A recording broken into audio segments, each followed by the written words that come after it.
We're looking to put this in a little bit of context in terms of scale of impact and when and how decisions being made can influence the embodied carbon of projects. So we're going to start high level, and then we're going to walk through some example case studies. You can kind of argue now that the idea of building nothing is not real, in the sense that we need additional buildings for housing. We need additional infrastructure to support the increasing in population. But the idea about reusing and or repurposing buildings is being carried out in different marketplaces. So if we look at Calgary, they're repurposing office towers at the moment to residential. Within Metro Van, we've got to take into consideration seismic. One of the biggest impacts that we can have is really on efficient design. And some of the key aspects that we've been finding is the reduction in volume of materials. One of those is being able to focus in and look at reduction in parquet. Parquets typically have the largest embodied carbon impact associated with a building. If we're able to reduce the parquet, then it has a significant impact on embodied carbon. We've been doing that through utilizing TDM measures, but that idea of efficient design also translates through the building as well. So where we've been able to, we've been looking to optimize unit plan layouts, looking to stack the 2 beds, stack the 3 beds together, and reduce the use of transfer slabs. If we're able to kind of take out the step backs that we're quite often asked to put into our projects, then it reduces those transfer slabs and the volume of concrete. Last but definitely not least is the optimizing material selection.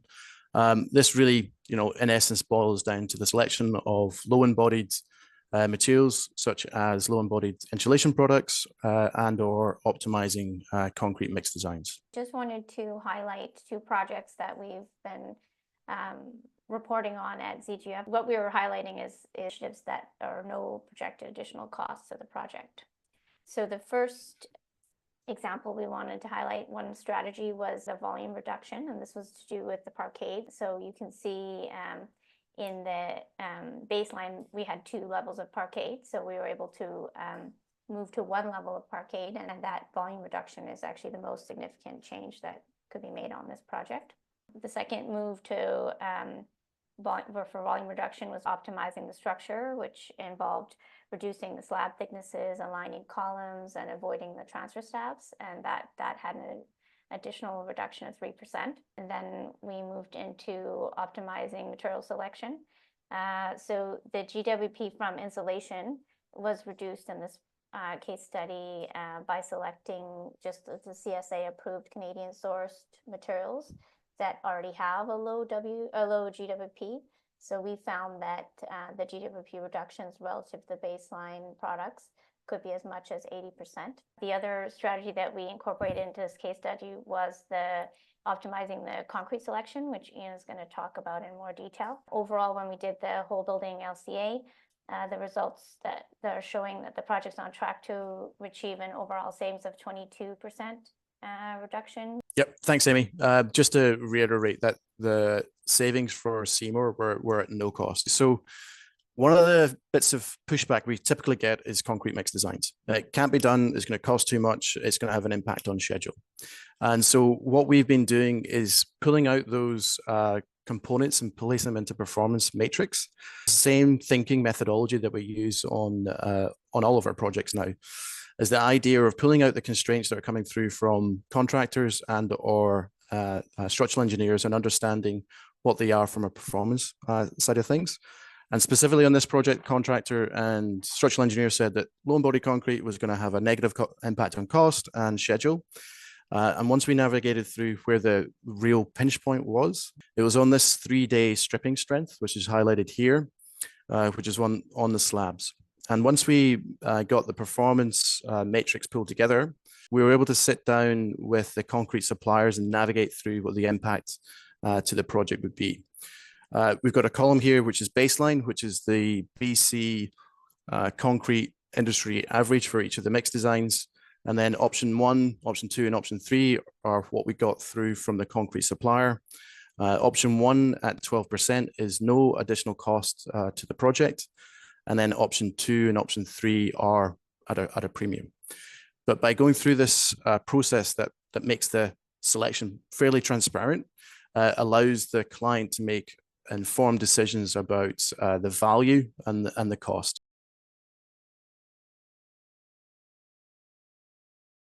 Generally speaking, for buildings, particularly for Part 3 buildings, we're going to be looking at embodied carbon of the structure being at least half of the total embodied carbon on the project, and it varies a little bit depending on the scale of the building, but that's a big part of why structure is seen as critical.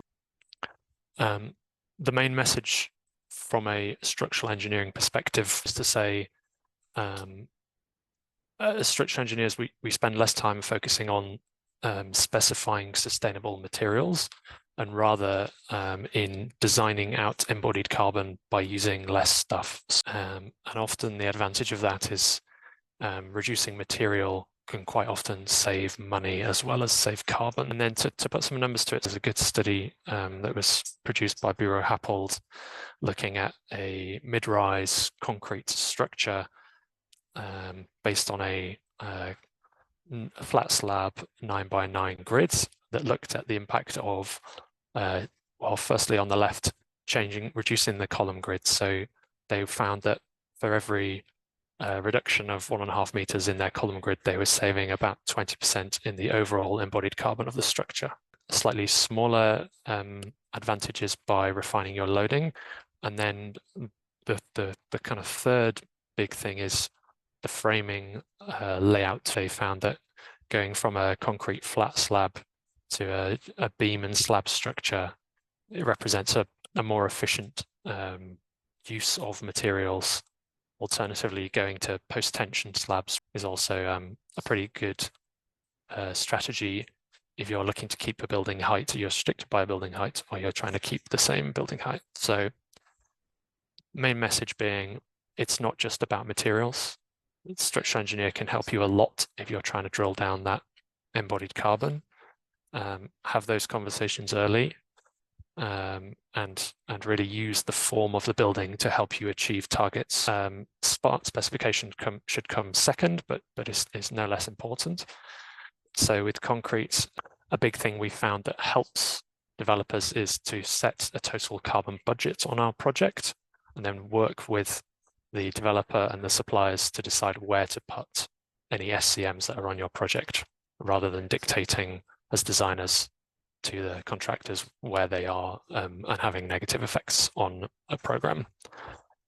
Steel, so the local steel supply comes from across the border in Seattle, and that plant is an electric arc furnace plant. So be aware that electric arc furnace steel typically has a lower carbon impact.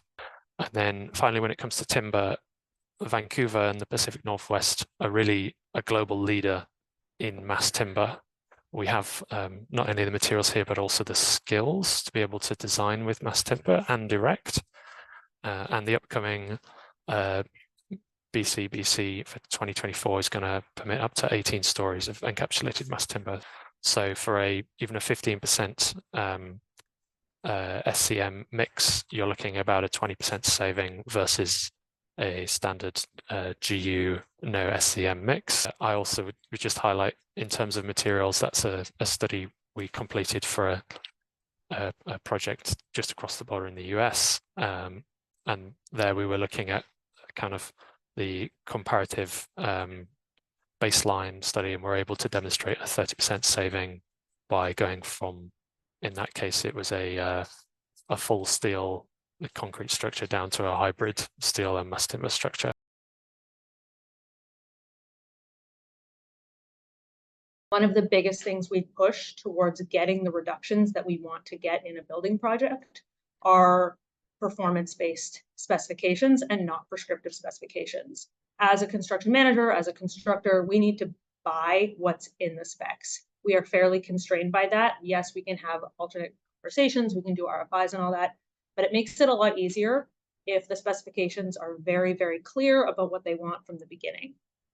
For concrete specifically, reductions should be mandated as a volume average reduction from a baseline, and not mix by mix, if at all. You can give mix by mix recommendations, but we know that there are actual logistical constraints that happen when we are pouring the concrete on site and things that are very construction specific. We would recommend that plant-specific EPDs be submitted. That really helps validate all the reductions that are being claimed, and it helps support the concrete manufacturers and the plants. They've put the money in to get these EPD calculators, and then we want to avoid referencing specific technologies. We just want to keep the specifications really technology neutral and more performance-based. A really good example of this is the NRC's National Master Specification. Everybody in Canada has access to this, and they've provided a template that does have a performance-based section in it that provides a very good example about how this can be written into specifications. How that trickles down to us procuring that low carbon concrete. This is a version of our bid sheet. We will break it down element by element and mix by mix, and then we're able to go through and compare the reductions offered by a concrete supplier to the baseline. We know that there can be cost and logistic implications towards going to a lower carbon concrete. So in this process, what we're doing is having them submit their proposed GWP or global warming potential numbers, as well as any of the like strength delay implications. Is it still hitting that standard 28 days or 56 days, or is it longer than that? And if there's a cost premium or elevated cost per meter cube of concrete, then we're able to do a bit of picking and choosing from these unit rates to figure out what the best way to get that lower concrete is on site. Or we can kind of go on those unit rates going forward if we realize we need to tighten a little bit because something was coming over in an unexpected way. The outcome of that previous sheet is this kind of information that's available here. This is data that we pulled a few years ago comparing the offering of 3 suppliers in the Lower Mainland versus their cost and their carbon intensity of their concrete mixes. You can also see that in that lower carbon or low carbon option on 2 of the suppliers, we've identified a cure delay. Cure delays might be fine for foundations, but they might not be acceptable for slabs when it is a schedule constraint. So it allows us to be smart, basically, about the mixes we're picking and over the course of the building, getting those reductions that we need. Finally, I will talk about the transportation and installation materials. Construction stage data is very weak in the industry. It relies on estimated factors. Those factors vary from software to software, and there's very little consistency and very little understanding.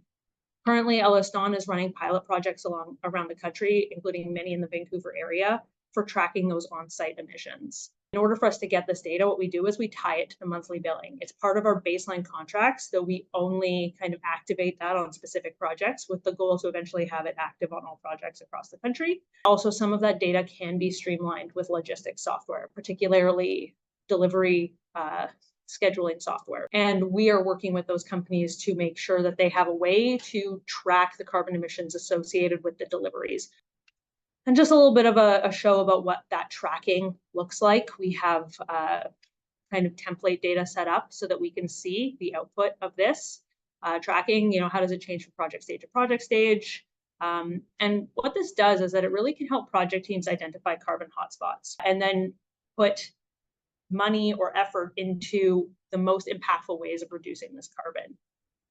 It also can help initiate policies to reduce any carbon wastage. Examples of this would be anti-idling, battery power, faster grid connections, formwork heating, kind of all of those things. Things that are part of the construction process, but we might not be thinking about it because they're just, oh, we have to do this to keep moving.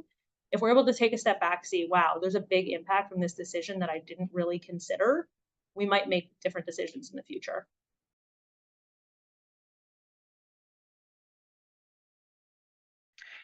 So, as a general rule of thumb, concrete typically contributes somewhere around half of the overall embodied emissions of a given project. Overall, as a singular material, we have a pretty significant impact on the overall reduction efforts. But it's important to kind of get a sense of how these reductions are both achieved and measured.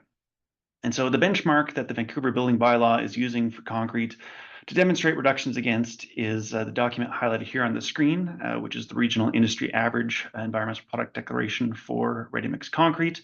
Essentially, it is a report that outlines the environmental performance and carbon intensity of typical concrete mixes throughout British Columbia. So it includes both a recommended benchmark, which is highlighted in blue in this chart, as well as several alternatives concrete producers can point to as being indicative of their performance based on slight variations to the overall mix design. So highlighted on the screen here is an example of a 35 MPa concrete application with no air entrainment, be similar to what you'd see for an interior floor slab as an example. And the base mix for this concrete includes ordinary Portland cement, type GU cement, and 20% supplementary cementing materials, which would be either fly ash or slag, most generally in the Vancouver market. So to demonstrate reductions against this concrete mix, concrete producers in Vancouver could go further to the right on this chart and show a 10% improvement on carbon intensity by testing that their mix is going to utilize Portland limestone cement, type GUL cement, and slightly more SCMs at 25% substitution. So in British Columbia today, if a concrete producer is using local cement, Portland limestone cement is now the standard. So the cost implications of this move are essentially cost neutral. And similarly, with a 5% increase in total SCM use, you're going to see a 0 to very marginal cost increase. Essentially, though, 10% carbon reduction with concrete is possible at a very low cost, which generally means about a 5% reduction on the entire building. And a concrete producer can go a little bit further on this chart and attest that they're going to be using Portland limestone cement and 40% SCMs, which would demonstrate about a 20% reduction of concrete, which is possible. But as you get into these higher levels of SCM use, you're likely to start encountering some trade-offs, and at these higher levels, one of those trade-offs is likely to be schedule delays. So this 40% SCM mix is probably more indicative of a 56-day mix versus the traditional 28-day mix, which could result in some stripping delays, which your project may or may not ultimately be able to accommodate. And so depending on the concrete producer and their supply chains, that higher use of SCMs might also come at a higher cost.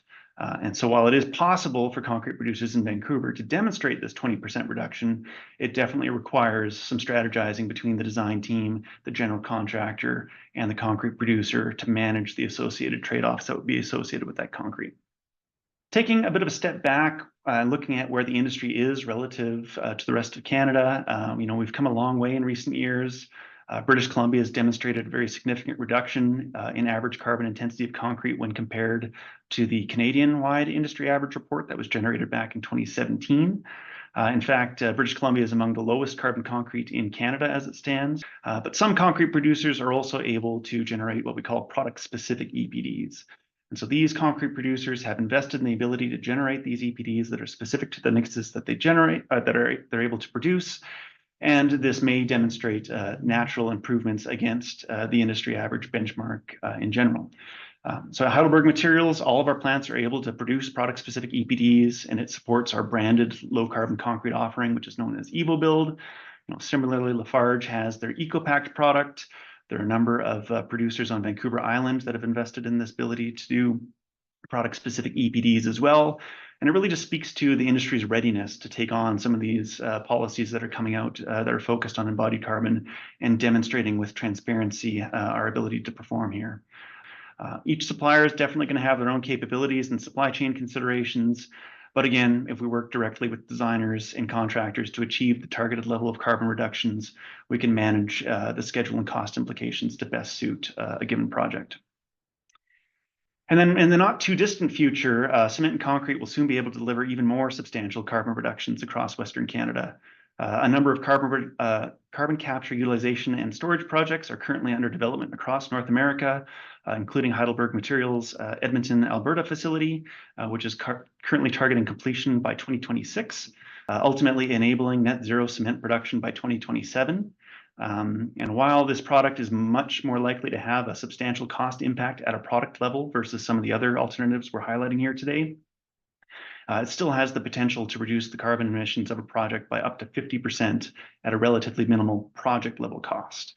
And I understand that this isn't necessarily a pathway that everybody's going to choose to go down with their given project, but it does demonstrate the cement and concrete industry's readiness to provide solutions to support performance against embodied carbon regulations that are coming out both now and into the future.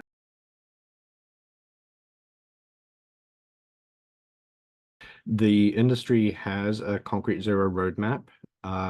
So it is was put together by the Cement Association of Canada, but covers both cement and concrete. This is what the overall target looks like. So achieving net zero by 2050 is what the target is. That reduction is broken down into a number of different areas of specific interest to the for the Vancouver area, and the bylaws will be the cement construction efficiencies and also concrete improvements. Those are the ones that have the most impact as far as or the most influence as far as the policy that Vancouver is putting in place. Lafarge does have our EcoPact range of concrete. So we start on a basis of OPC cement, so straight OPC cement as a comparison. And we start by a 30% reduction versus OPC cement, and that brings our EcoPact product. When we achieve a 50% reduction, that's our EcoPact Prime product, and then 70% and above is our EcoPact Max product. Just to look at those in a little bit more detail, so the reductions are achieved through the use of GUL cement. We leverage our experience over several decades of concrete production and optimize the use of the types of aggregates that we are using and how they are blended together. Our production in the Lower Mainland predominantly uses NewCem SCM, which is a slag-based SCM, as a way of reducing the cement content in the concrete. And we also leverage our experience and partnership with admixture suppliers to optimize the use of admixtures to further reduce the amount of cement in concrete. As far as costs go, generally speaking, for our non-EcoPact concrete, they tend to have somewhere in the order of 5 to 10% embodied carbon reduction in comparison to the industry-wide EPDs. But when you're starting to look at higher reductions above that and starting to use EcoPact concrete, the costs can vary depending on what strength class it is that you're looking at. But we recommend from a budgeting perspective to allow for a 5% increase in cost, and that should more than cover you as far as you know, the potential elevated costs for using an EcoPact concrete. We can go to those much higher levels of SCM and therefore much lower embodied carbon, CO2. But bear in mind that there may be additional curing and there may be schedule impact implications for using those higher levels of SCM. Although there may be schedule impacts, there are technologies available such as in situ strength monitoring, and that can be leveraged to actually offset some of those potential schedule impacts. As far as the future availability of EcoPact and similar low carbon concrete offerings, many people will be aware that SCMs are becoming an increasing issue as far as their availability in the marketplace. As I said, Lafarge uses slag as our primary SCM that we use in the Lower Mainland, and we are always exploring other SCMs and bringing those onto the market to allow ongoing production of low carbon concrete through the use of SCMs.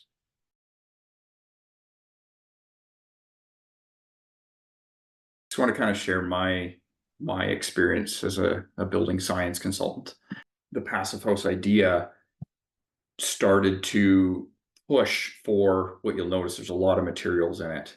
So this piece, embodied carbon, what was, in my opinion, what was kind of missing from that, because those ultra energy efficiency single goal ideas tended to ignore the embodied, the sort of the responsible use of materials. That's why I support what the city of Vancouver is trying to do here, or is actually doing.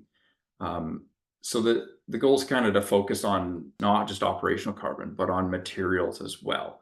And I think the two of them sort of balance, and overall, it's about responsible use of resources. I just want to show two examples. One's a townhome, and this was sort of a voluntary one we did internally. Townhomes, this type of building actually wouldn't apply.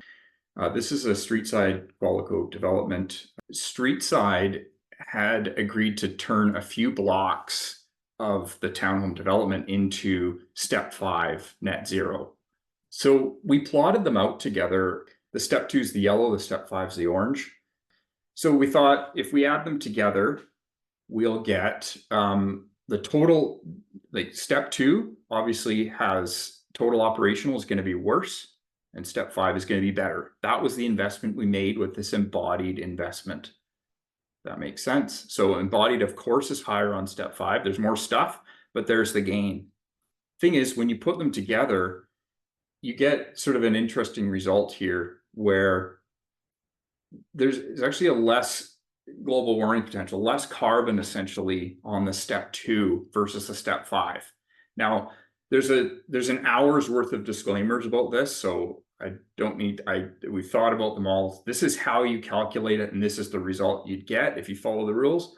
But things like, you know, the embodied carbon calculation doesn't necessarily have a chance to be fully electrified, like construction, for example. So there's a lot of room there. So as that gets a bit of pressure, you'll start to see these balance out a little bit better. Plus the error probably accounts just for that much. But the overall point is they're not that far off. So it makes you think, like, maybe, you know, was it worth the investment? And I think we got to look at buildings a little bit more with it all in mind, not just drive towards step 5 so fast. Drive towards step 5, but do it with responsible use of materials. So there's a balance in there somewhere. So let's look at a quick concrete one. We had the opportunity to basically model them two steps. So step 3, 4, we actually did 2 different mechanical systems just for comparison. So electric and gas. So if it's all electric, you can see the step 3 is a bit worse than the step 4. When you use gas, that's where it gets brutal for carbon. The step 3 really high, and but they're so high compared to electric, which is a key point here. Embodied, you can tell it makes sense. Step 3 is a little less material than step 4. That makes sense. So let's add them up. With electric, so that's this electric one on the left, the embodied together, we get the same result as the townhome. Essentially, they're the same, but the lower step is slightly better, or slightly less carbon impact, which is aligned with the townhome and other examples that we've done. So it's interesting, when it's electric, you're actually lower steps have less impact. Very close though, and again, there's disclaimers throughout, but they're kind of comparable. But it's super clear when you get into gas. So when you take the gas and you add it to the embodied, you end up with a huge incentive to go to higher steps. So the underlying message there is if it's electric, it's less important than if it's gas. But there's so much drive towards gas that we can actually start to think a little bit more about the materials themselves and driving that embodied down, because we've driven it down so much with the electrification of things. Overall, it's about, to me, sort of pushing back on this ultimate idea of super energy efficiency, which is great, but think of at what expense? At the expense of too many materials in some sense.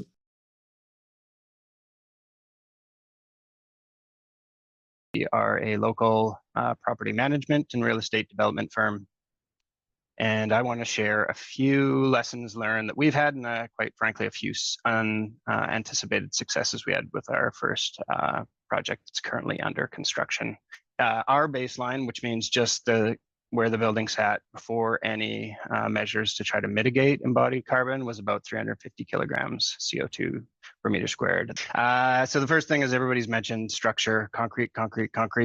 It's the biggest thing. It's the biggest thing to address. And luckily, we had a great partner right off the bat with Glotman Simpson. They came to us right out of the gates, just in terms of initial design, and 3 real options right away to try to reduce our embodied carbon and really ultimately just reduce concrete in the building. So we looked at foundations, the parquet suspended slabs, and the L2 transfer slab, which is highlighted in the image on the right.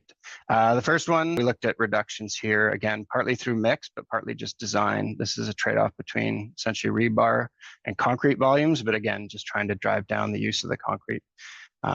We also looked at the parquet suspended slab, and this is really moving to column capitals. So what you're trading off here is a 10-inch flat slab. This is what you'd traditionally see throughout parkades in the lower mainland. It's super easy to form and it's easy to coordinate services.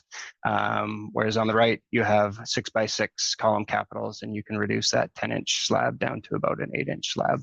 And then the transfer slab, we did look at this in terms of trying to go to a beam system instead of just a flat slab. We were limited in height, both in our zoning and then also in our requirements from the future tenant. So we didn't go to this option in the end, but we did have them costed out just to see kind of where we were early days ballpark and what these strategies. And a pleasant surprise was, there's a bit of a savings here. This isn't a huge number on the whole, but it's enough to say that we can go ahead with this and we're not really risking massive premium. So overall, without honestly a ton of work on our end and any cost potential savings, we had about a 9% reduction from concrete and rebar with building. Again, not huge numbers, but honestly, things that are super easy to do and easy to implement across our projects moving forward. And the second one, this actually goes back to Chad's presentation and the whole life carbon and combining both the operational emissions and the embodied. And we can kind of see our baseline wall. We had 2 inches of exterior insulation, not a lot. But as we've already committed to an all-electric building with really, quite frankly, a highly dominant mechanical system, we've also committed to putting cooling in all of our buildings. So that often leads you to heat pumps or similar, which are kind of mechanically dominated systems in terms of the energy efficiency design. You can see we're exceeding the COV requirements by quite a bit. So we did look into various strategies to see, what the trade-offs were if we took some insulation out of the building. And as you can see here, we could have an immediate reduction of about 30,000 kilograms, or we could have about 76 kilograms per year reduction. And in simple math, this is very simple math, as people would caveat, that's almost 400 years to take that savings back. So on the surface, a very easy decision, not really one, as people have mentioned. We looked at this from a number of different lenses before making a decision. The first one is thermal comfort. Does that 2 inches of insulation coming off the exterior, off the roof, make a big difference? Very minimally, honestly. The windows are the weak point right now. So that is still the main kind of issue, especially with your exterior walls being primarily window at this point. We also looked at whether that's affected equipment sizing, and it didn't. We ran the building in a 2050 energy model in terms of the climate file, but again, the mechanical system could still keep up. We ran it in a power outage scenario, very marginal difference between 2 inches of exterior insulation and not having it. And then we even had our acoustic consultant have a look at it and comment of whether or not that would make a big difference. And again, it's really windows and not so much the design of the windows themselves, but also just the air tightness. Now, the big thing is durability and how much we're sacrificing for this initial capital cost savings over time. We know that the exterior insulation will protect the membrane and hopefully improve that air tightness over time. Unfortunately, we just don't have a lot of data either way to kind of stand behind when we're looking at these decisions. And certainly we're looking at trying to minimize our costs. There's currently kind of on a runaway train right now in terms of the upfront capital costs of construction. So we did, in this case, elect to take that savings but not without a whole lot of kind of consternation and studying. And I wouldn't say this is just a no-brainer going forward. You really need to look at this in depth and see whether or not it makes sense for your project. But I think there is a lot of synergies between embodied carbons and trying to reduce your capital costs. So overall, again, you know, the insulation being the biggest one, the hardest one to quantify. But overall, we were easily able to get about a 9% reduction in our carbon. And again, that's from our own baseline of 350. So, you know, we're looking at pretty much a 20% reduction from that 400 kilogram CO2 per meter squared baseline. And at worst, it didn't cost us anything. And at best, we actually saved a little bit of money along the way.